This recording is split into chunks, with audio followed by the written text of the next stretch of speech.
Ken Paxton, the Attorney General of Texas, wants information about how many trans people there are in Texas. Why? I don't know. He's not saying. Doesn't seem like anything good.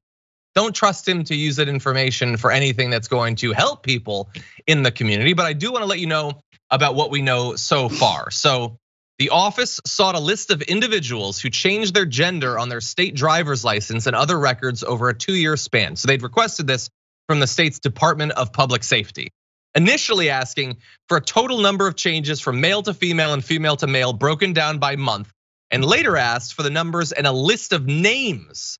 So at first it was just numbers, then it was, I want specific information about these people. I want you to print me out a list of thousands and thousands of names, and then I probably won't do anything terrible with it, I guess. Bearing in mind, this guy in February ordered state agencies to investigate parents seeking gender-affirming care for their children. So has already shown a willingness to go way beyond the position or the law or the Constitution in legally persecuting people who pursue this care.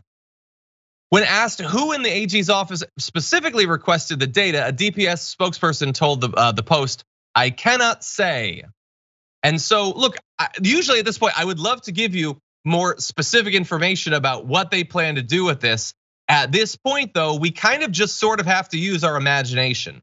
And we can provide a little bit of information for that though, based on what we know they've been doing in Texas. When you think about the Texas state government and trans people, what comes to mind?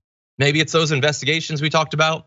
Maybe it's the endless campaigns against individual trans high school athletes. Have you seen anything out of that state government that implies that this information will be used to help people, to improve the quality of their life, their access to care, their sense of acceptance socially? Anything positive coming out of Texas in the past few years? Because I haven't seen anything. Now, maybe there is an explanation that's innocent. I consider myself a creative person. I do, after all, write fantasy novels about animals, but I am drawing a blank on what an innocent explanation for this is, coming from the office of a person like Ken Paxton. Anyway, if there are updates, if we find out something in the future, I will let you know. I am hoping that someone will leak something about the plan from inside the office. Feel free to reach out to Ken Klippenstein. But as of right now, I have no idea what possible positive reason they have for doing this. Bearing in mind we only have a little bit of time, but Viviana, what do you think about this? I thought they were against Nazi methods. I mean, I guess this is kind of briefly was. This is kind of Russian methods too, of keeping track of who's who and what.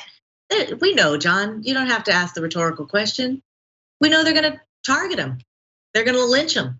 They're going to publicly ostracize them. They're going to dead name them. They're going to do all kinds of things that are going to try to humiliate and push them underground or get them to kill themselves, or just, it's horrific stuff that they're trying to do. And that stuff should be covered under HIPAA. It should be private. It should be not information shared. They don't need their names. They don't need the numbers. It doesn't matter. When are we going to get it through people's heads that gender is a construct and it doesn't matter? Let people be whatever they want. Let them wear a bra, not wear a bra, high heels, does it matter really at the end of the day? No.